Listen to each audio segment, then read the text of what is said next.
आज हम जानेंगे जैन आगम शास्त्र स्थानांक सूत्र के आधार पर धर्म ध्यान की 4 अनुप्रेक्षाओं के बारे में। अनुप्रेक्षा यानी ध्यान के पश्चात ध्यान गम्य विषय का पर्यालोचन करना या अनुचिंतन करना ही अनुप्रेक्षा है। तो जानते हैं 4 अनुप्रेक्षाओं के बारे में, जिसमें पहली है अशरण अनुप्रेक्षा। इस अशरण अनुप्रेक्षा में एक साधक ये चिंतन करता है कि जीव को कोई भी जड़ या चेतन शरण नहीं दे सकता। अशुभ कर्मों का उदय होने पर जन्म, जरा, मरण आदि व्याधि, अनिष्ट संयोग, इष्ट वियोग, रोग, शोक आदि से ग्रस्त प्राणी के लिए यदि कोई शरण्य है तो वो जिन वाणी या तीर्थंकर वाणी या जिन धर्म है, अन्य कोई भी नहीं है। दूसरी अनुप्रेक्षा है एकत्व अनुप्रेक्षा। इस अनुप्रेक्षा में साधक ये भावना करता है कि मैं एक हूँ, न कोई मेरा है और न मैं किसी का हूँ। जिसका मैं हूँ या जो मेरा है वैसा व्यक्ति तीनों लोकों में मुझे कोई नहीं मिला है अभी तक। मैं अकेला ही आया हूँ और अकेला ही जाऊँगा। इस प्रकार की भावना से अपने आप को भावित करना एकत्व अनुप्रेक्षा है।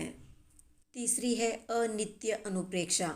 इस अनुप्रेक्षा में एक साधक ये भावना करता है कि जो भी उत्पन्न होने वाले हैं वे सब अनित्य है। जैसे कि शरीर अनेक विघ्न बाधाओं, रोग शोक का घर है।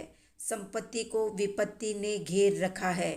इष्ट संयोग के पीछे वियोग छुपा हुआ है। इसलिए उत्पन्न होने वाला प्रत्येक पदार्थ क्षण भंगुर है। द्रव्य और गुण की कोई भी पर्याय नित्य नहीं है। इस प्रकार के चिंतन मनन से खुद को भावित करना अनित्य अनुप्रेक्षा है। चौथी अनुप्रेक्षा है संसार अनुप्रेक्षा, यानी चारों गतियों और सभी अवस्थाओं में होने वाले आवागमन या आने जाने का चिंतन ही संसार अनुप्रेक्षा है। इस अनुप्रेक्षा में एक साधक भावना करता है कि ये जीव कभी तो किसी की माता बन जाता है, कभी किसी की बहन बन जाता है, किसी की पुत्री बन जाता है, तो कभी उसी की पत्नी के रूप में उत्पन्न हो जाता है। इसी प्रकार वही जीव कभी पुत्र, कभी भाई, कभी पिता और कभी शत्रु बनकर भी उत्पन्न हो जाता है। इस तरह एक ही जीव अनेक प्रकार के संबंध लेकर संसार में आता जाता रहता है। इस प्रकार से संसार के स्वरूप का चिंतन करना ही संसार अनुप्रेक्षा है। इसी को संसार भावना भी कहते हैं। इस प्रकार एकत्व, अनित्य, अशरण और संसार भावना का चिंतन ही धर्म है। इस चिंतन से आत्मा को परम शांति की अनुभूति होती है।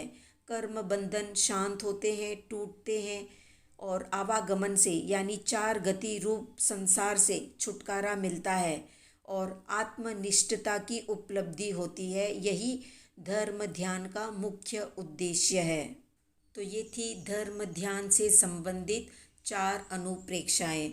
तो कितने लोग 12 भावना या 4 अनुप्रेक्षाओं का रोज अभ्यास करते हैं या चिंतन मनन करते हैं, कमेंट में बताएं। वीडियो पसंद आया तो लाइक, शेयर, सब्सक्राइब करें।